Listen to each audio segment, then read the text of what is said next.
PSM Makassar dihadapkan pertandingan padat di Maret 2023. Rata-rata PSM Makassar hanya punya waktu istirahat 4 hari saja.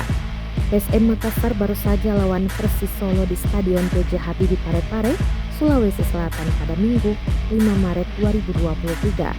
4 hari berselang harus lawan Persikabo di Stadion Pakansari Bogor, Jawa Barat, Kamis 9 Maret 2023 pukul 18 waktu Indonesia Tengah.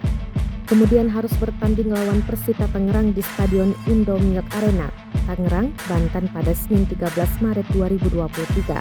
Selanjutnya menjamu Bayangkara FC di Stadion B.J. Habibie Jumat 17 Maret 2023. Tim besutan Bernardo Tavares baru bisa bernapas lega usai lawan Bayangkara.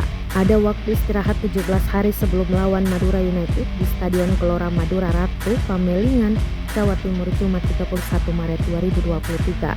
Waktu 17 hari ini karena ada FIFA Matchday. Kondisi ini tentu memberatkan bagi para penggawa Laskar Pinisi sebab pemain akan merasakan kelelahan karena harus bertanding dengan jarak waktu berdekatan. Belum lagi jarak tempuh perjalanan yang menyita waktu. Pemain PSM Makassar Mufli Hidayat mengatakan timnya hanya bisa persiapan diri dari pertandingan ke pertandingan.